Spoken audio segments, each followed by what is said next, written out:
সামনে শুক্রবারে, আগামী শুক্রবারে যদি কোনো মুসলিম যুবক ছেলে সাদা পায়জামা পাঞ্জাবি পরে, সাদা টুপি পরে আপনাদের এই জুম্মা মসজিদে উঠেছে জুম্মার নামাজ পড়তে, প্রচুর পরিমাণ বাংলা মদ খেয়ে, কি খেয়ে বলুন বলুন বলুন, ভয় নেই, প্রচুর পরিমাণ বাংলা মদ খেয়ে মুসলিম ছেলেটি ধরুন মসজিদে উঠেছে জুম্মার নামাজ পড়তে, এট ফার্স্ট আপনারা তাকে কি করবেন বলুন বলুন বলুন, বের করে দেবেন? আচ্ছা, ছেলেটি বের হতে না চাইলে মেরে বের করে দেবেন। ছেলেটির অপরাধ, মদ হারাম খাবার, মসজিদ পবিত্র স্থান, হারাম খাবার খেয়ে পবিত্র স্থানে উঠেছে, তাই তাকে বের করে দিলেন। বের হতে চাইলো না, মেরে বের করে দিলেন। কত ভালো মানুষ আপনারা! হে মুসলমান, হে মুসলমান, মদখোরকে মসজিদ থেকে মেরে বের করে দিলে আর সুদখোরটাকে মসজিদের সেক্রেটারি বানিয়ে দিলে, কি আজীব! মদখোরটাকে মেরে বের করে দিলে আর সুদখোর, গাঁজাখোর, হিরোইনের ব্যবসায়ী, পাপ কাজে লিপ্ত সেই মানুষটাকে মসজিদের সভাপতি বানিয়ে দিলেন। আমরা এমন মানুষ না নিজের পাপের বাটখারা দিয়ে অন্যের পাপ ওজন করি। আমার কথা বুঝতে পারছেন আপনারা? নিজের পাপের বাটখারা, কি বলেন আপনারা? ওই যেটাতে মাপে বাটখারা, এটা তো বাজারের জলসা। হ্যাঁ, বাজারেই আমি আলোচনাটা রাখছি, শুনে নিন। যারা ব্যবসায়ী ভাই আছেন, দোকানদার ভাই আছেন, আপনাদের বলে যাচ্ছি, মাথায় রাখবেন, যে সে ব্যবসা করতে পারে না, ব্যবসা শব্দটার একটু ভেঙে দিই, বয়জফলা ব দন্তেশ্বয়াকার, ব্যবসা, এই তিনটে অক্ষরের মধ্যে তিনটে জিনিস লুকিয়ে আছে। বয়জফলায় ব্যবহার, কোন দোকানদারের ব্যবহার যদি খারাপ হয় তার দোকানদারি চলবে না। বয় হলো বচন, কথাবার্তা, কোন দোকানদারের কথাবার্তা যদি খিটখিটে হয়, দুদিন খদ্দের যাবে, 3 দিনের মাথায় আর যাবে না। কম্পিটিশন মার্কেট, পাশের দোকান থেকে মাল কিনে এনে বাড়ি যাবে, তোমাকে মাছি মারতে হবে। দন্তেশ্বয়াকারে সাধুতা, সাধুতা বিশ্বাস, মহাজনের কাছ থেকে মাল আনছো, তার সঙ্গে যদি বিশ্বাসঘাতকতা করেছো, সে তোমায় মালই দেবে না, ব্যবসায়ী চলবে না। ব্যবহার, বচন, সাধুতা, তিনটে গুণ যার মধ্যে আছে, he is a really businessman, তিনি হলেন সত্যিকারের একজন ব্যবসায়ী। আর এই 3 গুণে গুণান্বিত ছিল একজন ব্যক্তি, তার নাম হলো বিশ্বনবী মুহাম্মদ সাল্লাল্লাহু আলাইহি সাল্লাম। আজকে মুহাম্মদ সাল্লাল্লাহু আলাইহি সাল্লামকে অনেক দিক থেকে তুলে আনবো, আমার বক্তব্য যদি বুঝতে পারেন আলহামদুলিল্লাহ। চলুন, আমরা এমন মানুষ না নিজের পাপের বাটখারা দিয়ে অন্যের পাপ ওজন করি। আমরা এমন মানুষ না দুধওয়ালাকে বলি, দুধ মিল্ক ওয়ালাকে বলি, এই দুধে পানি দিসনি তো, আর মদে পানি মিশিয়ে খায়। দুধওয়ালা, আমরা এমন মানুষ না দুধওয়ালা লোকের বাড়ি বাড়ি যায়, দুধ কিনে কেউ খেতে চায় না। মদওয়ালা দোকান দিয়ে কদমগাছিতে বসে আছে, হাজি সাহেবের ছেলে রোজার মাসে মোটর সাইকেলে তেল পুড়িয়ে মদ কিনে খেয়ে মারামারি করে থানার মধ্যে লকাবে চুম মেরে বসে আছে। দুধওয়ালা কোথায় গেছিল? কথা বলুন না একটু। বাড়ি বাড়ি গেছিল। আমরা এমন মানুষ না, আমরা এমন মানুষ। চালনি বোঝেন? চালনি, ভাই চালনি বোঝেন? ওই আটা চালে কি বলেন? চালন, তাই তো নাকি? ওই চালন একদিন, আচ্ছা চালনের পেছনে ছিদ্র কটা? অগণিত। আর সূচ বোঝেন? সূচের পেছনে ছিদ্র কটা? একটা। তো চালনি একদিন সূচকে বলছে, এই তোর পিছনে ছিদ্র কেন রে? তা সূচ কি উত্তর দেবে?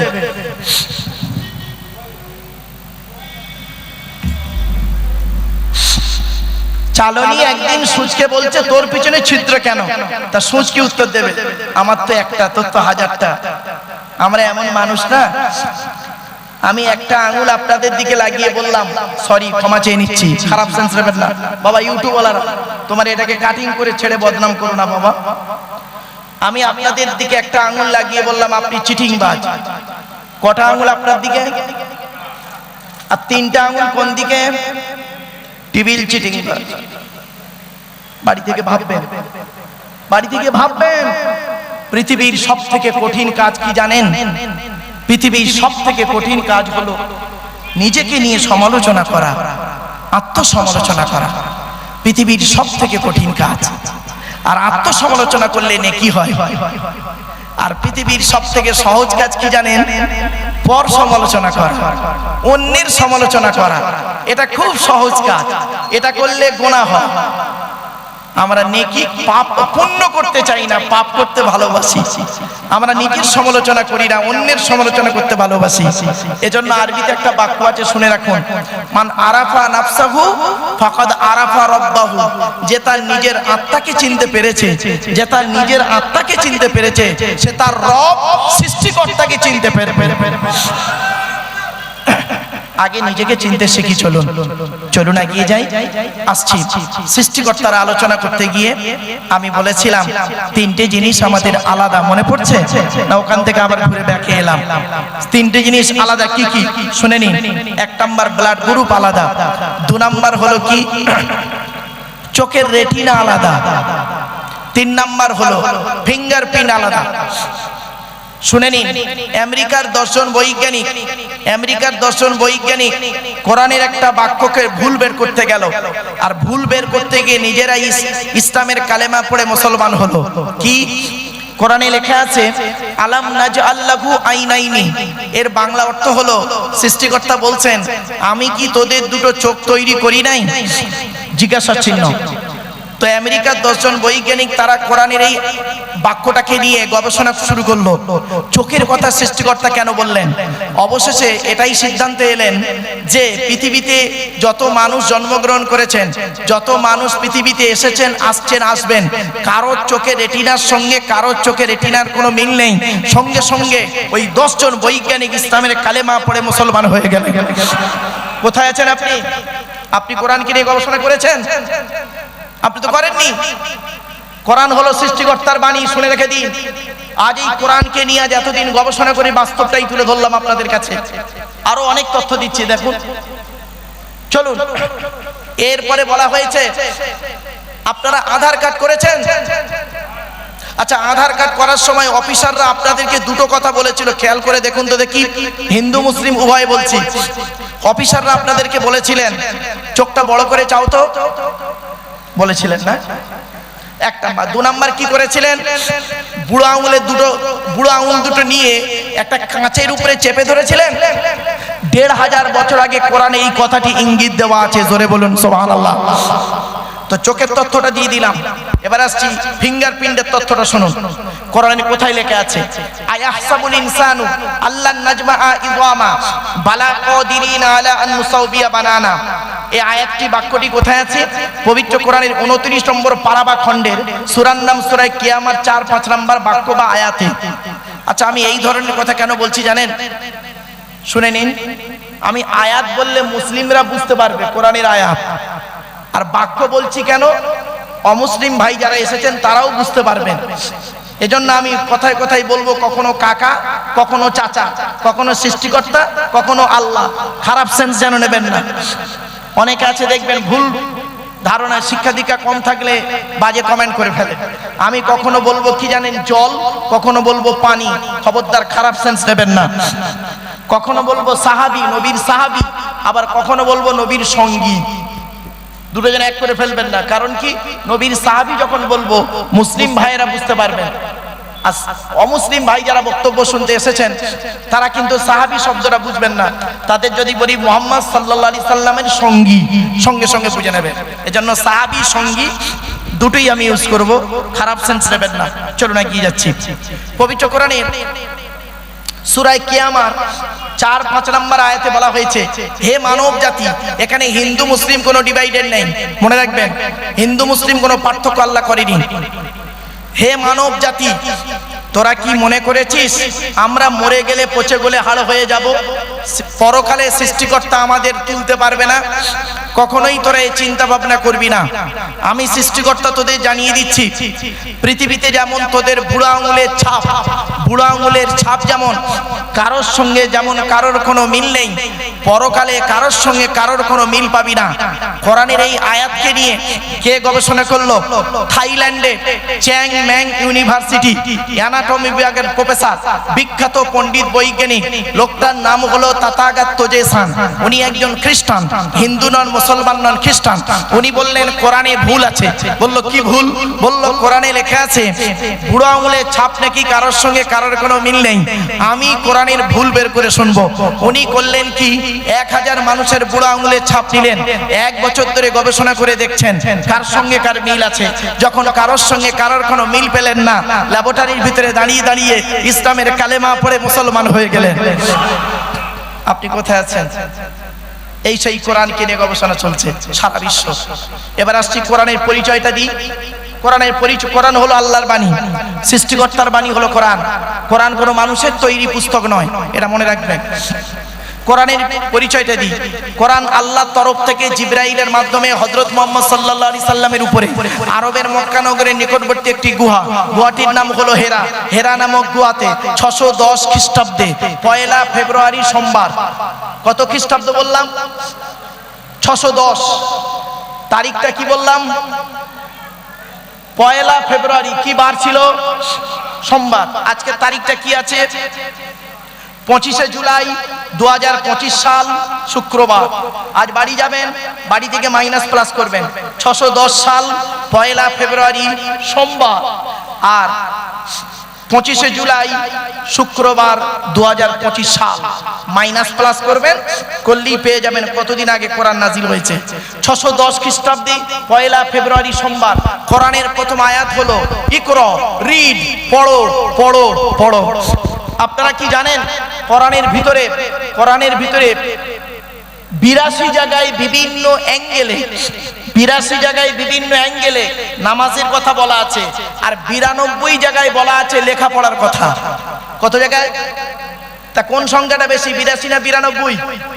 তাহলে লেখাপড়ায় পিছিয়ে কেন? এই জন্যই তো প্রফেট মুহাম্মদ সাল্লাল্লাহু আলাইহি ওয়াসাল্লাম বলেছিলেন উতলুবুল ইলমা মিনাল মাহাদি ইলাল লাহাদ, দোলনা থেকে নিয়ে কবর পর্যন্ত লেখাপড়া শেখো। আপনারা কি জানেন আমরা নামাজের কথা মানুষকে খুব বলি, কিন্তু লেখাপড়ার কথা মানুষকে কম বলি। আফসোস এটাই। কিন্তু কোরআনের 92 জায়গায় আছে লেখাপড়ার কথা, 92 জায়গায় আছে লেখাপড়ার কথা, গবেষণার কথা, চিন্তা ভাবনার কথা।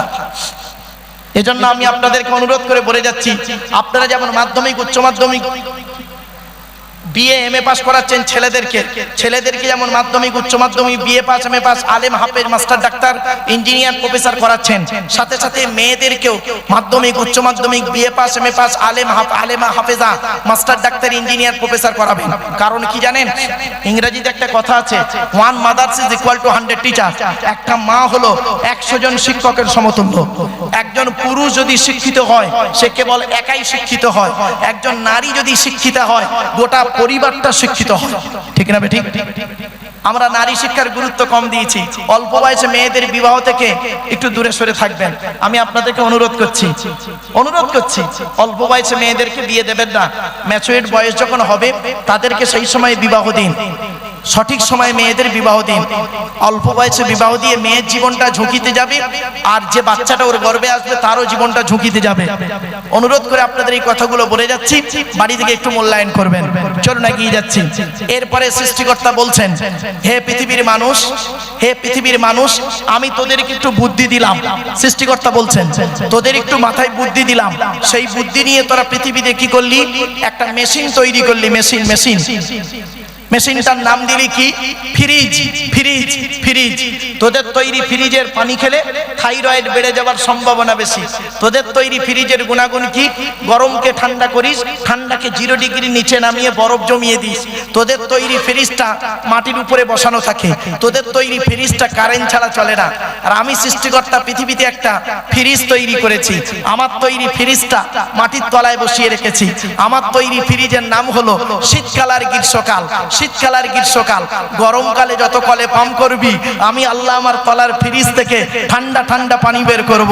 আর শীতকালে যত কলে পাম্প করবি, আমি আল্লাহ আমার তলার ফ্রিজ থেকে গরম গরম পানি বের করব। ভাবতে পেরেছেন? সৃষ্টিকর্তা বলছেন তোরা আমাকে মানবি কেন? হিন্দু মুসলিম সকলকেই বলছি আপনারা সৃষ্টিকর্তাকে মানবেন কেন? আমি একটা জলসায় যাচ্ছিলাম বোম্বাইতে একটা জলসায় যাচ্ছিলাম।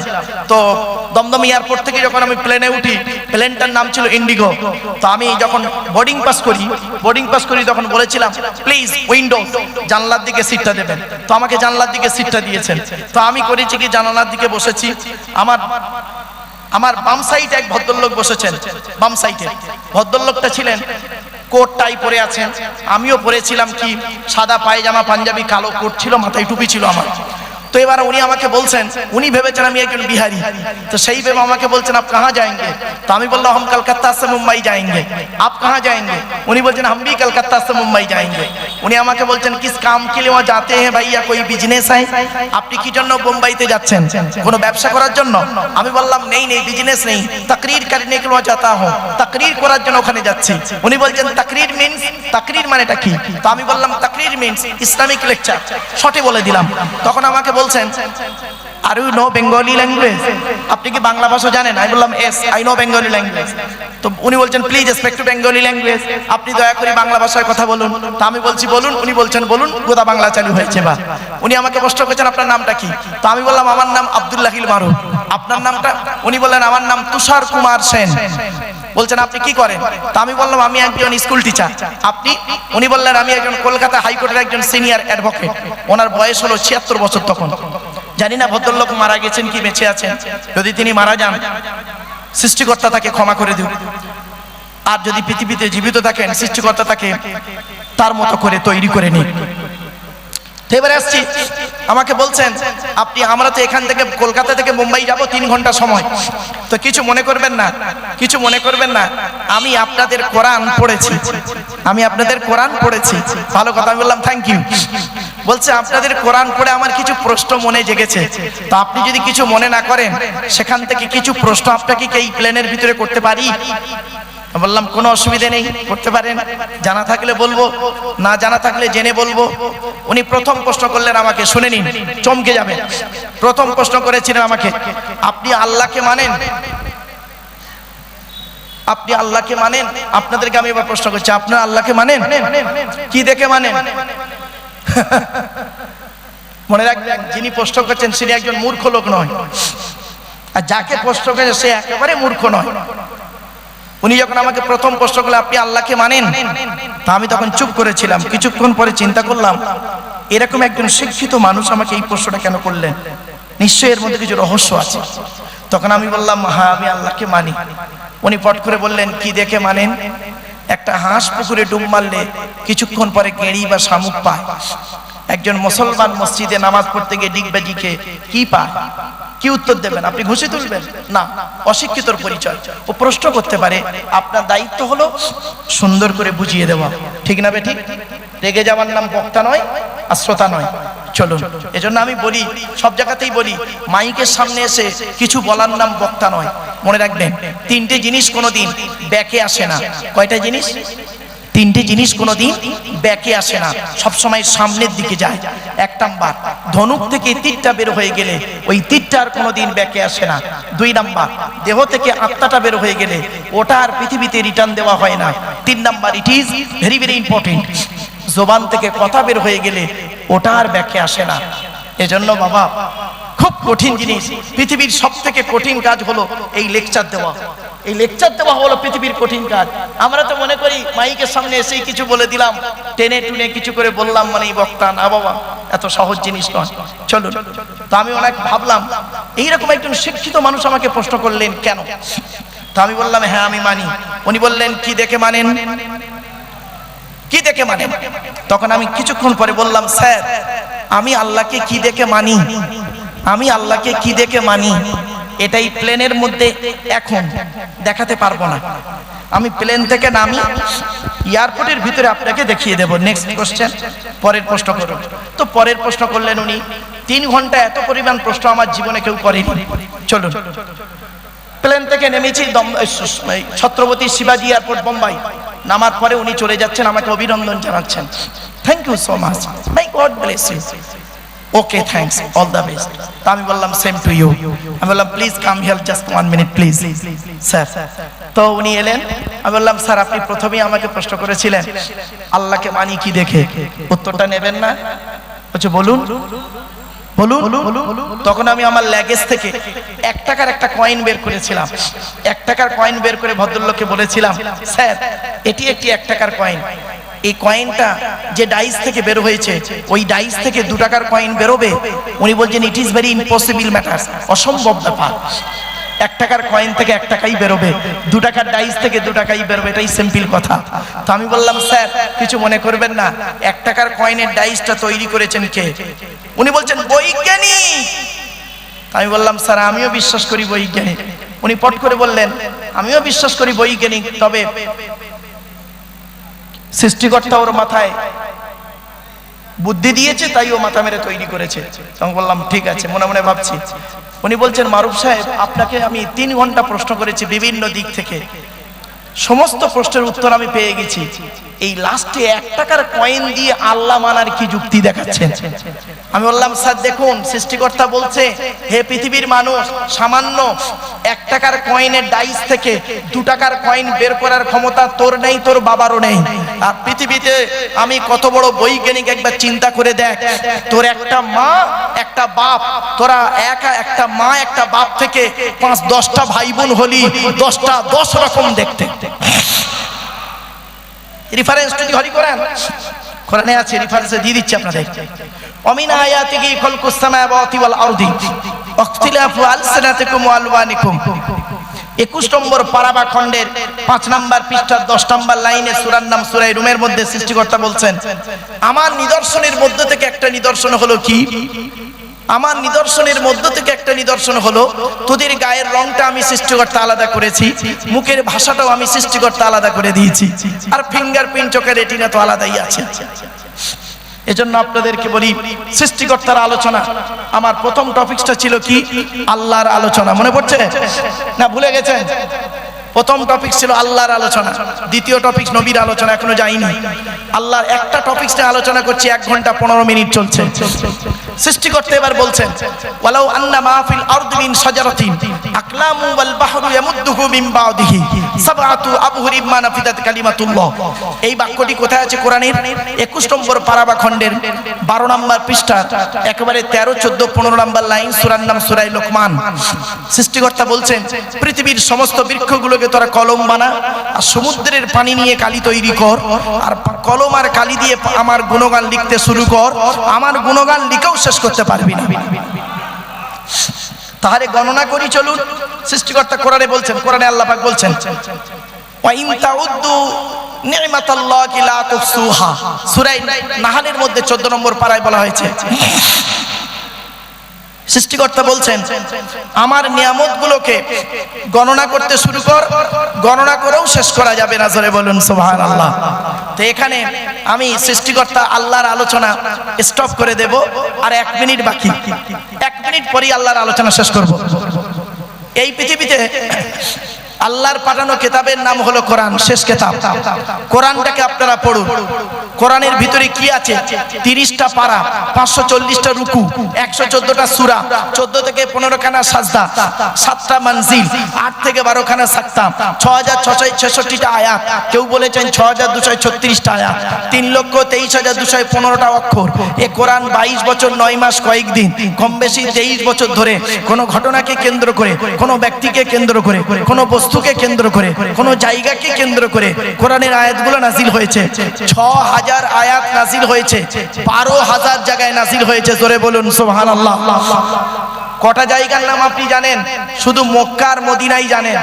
12,000 জায়গায় নাজিল হয়েছে 6000 আয়াত। আপনাদেরকে অনুরোধ করছি একটু শোনার চেষ্টা করুন। এজন্য অনুরোধ রইল কোরআন আপনারা পড়ুন, কোরআনের ব্যাখ্যা পড়ুন। এবার আসছি, সৃষ্টিকর্তার একটা ঘর আছে পৃথিবীতে। আল্লাহর ঘরের নাম কি? মসজিদ। আল্লাহ আল মাসজিদু বাইতুল্লাহ, আল্লাহ কোরআনে বলেছেন ওয়ান্নাল মাসাজিদা লিল্লাহ ফালা তাদউ মা আল্লাহি আহাদা, সূরা জিন 29 পারা। সেখানে বলা হয়েছে মসজিদ হলো আল্লাহ, মসজিদগুলি হলো আল্লাহর ঘর, আল্লাহ ছাড়া কারোর আরাধনা উপাসনা করিও না। এবারে আসছি মসজিদের দায়িত্ব কে নেবে। আপনারা কেউ রাগ করবেন না দয়া করে। মসজিদের সেক্রেটারি সভাপতি কে হবে? যাকে তাকে মসজিদের সেক্রেটারি সভাপতি করবেন না। কোরআনে লেখা আছে মসজিদ কমিটি কে হবে। শুনে রেখে দিন, আমাকে ভুল বুঝবেন না। মসজিদ কমিটি হতে গেলে 5টা গুণ থাকতে হবে, কোরআনে আছে। যার মধ্যে 5টা গুণ থাকবে ওই ব্যক্তি মসজিদের দায়িত্ব নেওয়ার যোগ্য ব্যক্তি, নইলে অযোগ্য অপদার্থ। রাগ করবেন না। রেফারেন্সটা কোথায় আছে বলে দিচ্ছি। 10 নম্বর পারা বা খণ্ডে 8 নম্বর পৃষ্ঠা 9 নম্বর লাইনে সূরার নাম সূরা তাওবার 18 নম্বর আয়াতে আল্লাহ বলছেন ইন্নামা ইয়ামুরু মাসাজিদাল্লাহ মান আমানা বিল্লাহ ওয়াল ইয়াউমিল আখির ওয়া আকামাস সালাত ওয়া আতাজ যাকাত ওয়া লাম ইয়াখশা ইল্লাল্লাহ ফাআসা উলাইকা ইয়াকুনু মিনাল মুহতাদিন। এর বাংলা মানে হচ্ছে মসজিদের দায়িত্ব তারাই নেবে 5টা গুণ যার মধ্যে থাকবে। 1 নাম্বার হলো ওই ব্যক্তি মসজিদের দায়িত্ব নেবে যে ব্যক্তি 100% আল্লাহকে বিশ্বাস করবে। 2 নাম্বার ওয়াল ইয়াউমিল আখির, যে ব্যক্তি 100% কিয়ামত পরকালকে বিশ্বাস করবে। 3 নাম্বার খুব ইম্পর্টেন্ট ওয়া আকামাস সালাত, যে ব্যক্তি 100% 5 ওয়াক্ত নামাজ আদায় করবে। অনেক মসজিদ কমিটি আছে 5 ওয়াক্ত নামাজই পড়ে না। কোথায় আছেন আপনি? টাকা আছে কমিটি হয়ে গেলেন, ও জনগণের কাছে কমিটি হয়েছেন, আল্লাহর কাছে নয়। 4 নাম্বার ওয়া আতাজ যাকাত, যাকাত আদায় করতে হবে যদি যাকাত ফরজ হয়, গরিব হলে আদায় করতে হবে না। 5 নাম্বারটা খুব ইম্পর্টেন্ট ওয়ালাম ইয়াখশা ইল্লাল্লাহ, মসজিদ কমিটি ওই লোকটা হবে যে ব্যক্তি সৃষ্টিকর্তা ছাড়া অন্য কাউকে ভয় করবে না। এই 5টা গুণ যার মধ্যে আছে সেই ব্যক্তি মসজিদ কমিটির দায়িত্ব নিতে পারবে। এবার আসছি মসজিদে যিনি নামাজ পড়ান। আমি আপনাদেরকে অনুরোধ করছি, বিভিন্ন এলাকা থেকে মানুষ এসেছেন, আপনারা মুসলিম ভাইদেরকে বলছি আপনাদের মসজিদের ইমাম সাহেবের মাইনে বেশি করে দেবেন। আপনাদের এলাকার মসজিদের ইমাম সাহেবের মাইনে বেশি করে দেবেন। যে মসজিদে ইমামের মাইনে কম ওই মসজিদের মুসল্লিদের নামাজ আল্লাহর দরবারে কবুল হওয়া খুবই মুশকিল আছে। রাগ করবেন না কেউ। যে এলাকার মসজিদের ইমাম সাহেবের চোখের পানি পড়ে হকের উপরে, ওই এলাকার মুসল্লিদের উপরে আল্লাহর গজব পড়বে।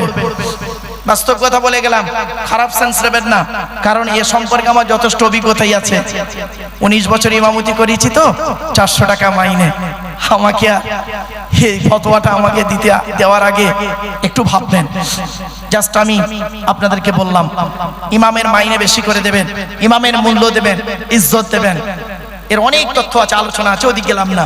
তাহলে আল্লাহর আলোচনা করতে গিয়ে আল্লাহর ঘর, আল্লাহর কোরআনের কথা সংক্ষেপে আপনাদেরকে বললাম। এবার আসছি আল্লাহর নবী, তাদের কথা, নবীদের কথা বলবো। এতক্ষণ আপনাদের কাছে আমি আল্লাহ সম্পর্কে আলোচনা করতে গিয়ে 1 ঘন্টা 20 মিনিট সময় ব্যয় করে নিয়েছি। এজন্য মূল্যবান সময় আপনাদেরকে নিয়ে নিলাম আল্লাহ সম্পর্কে আলোচনা করতে গিয়ে। একবার আসুন সেই আল্লাহর নামে জিকির, লা ইলাহা ইল্লাল্লাহ, জোরে জোরে।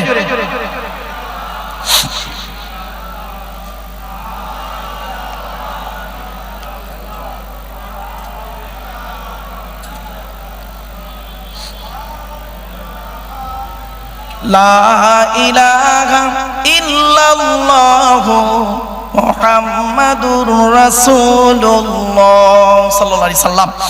এবারে আসছি নবীদের আলোচনা। আচ্ছা, নবীদের পরিচয় কটা বলেছিলাম মনে আছে আপনাদের? দয়া করে একটু বলবেন। 3টে। কি কি শুনে নিন। যিনি নবী হবে তার চরিত্র উত্তম হতে হবে। 2 নাম্বার, যিনি নবী হবেন তার উপরে আল্লাহর তরফ থেকে ওহী নাযিল হতে হবে। 3 নাম্বার, যিনি নবী হবেন তার দ্বারাই অলৌকিক ঘটনা ঘটতে হবে, যাকে বলে মুজিজা। পৃথিবীতে যত নবী এসেছেন প্রত্যেক নবীর মাধ্যমে আল্লাহ পাক 1 থেকে 50টার ভিতরে মুজিজা দিয়েছেন। আমার নবী বিশ্ব নবী কুল কায়নাতে রাসূল রাহমাতুল লিল আলামিন মুহাম্মদ সাল্লাল্লাহু আলাইহি সাল্লামের মাধ্যমে আল্লাহ পাক পৃথিবীতে 1000-এরও বেশি মুজিজা দিয়েছেন। জোরে বলো। চলো এবার আসছি নবীর পরিচয়টা দিই। আপনাদের এই জলসাটা নবী দিবস উপলক্ষে, মহরম, তাই তো ভাই? নবী দিবস উপলক্ষে তো, হ্যাঁ?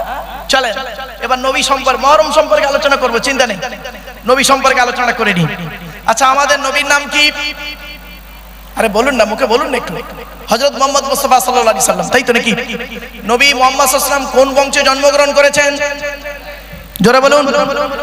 কুরাইশ বংশে। এখন কার নাম কুরাইশ? নবীর পরিচয়টা অন্তত জেনে নিন। চলুন, তবে সুবহানাল্লাহটা জোরে বলতে হবে, পারবেন? চলো, কোন বংশ বললেন?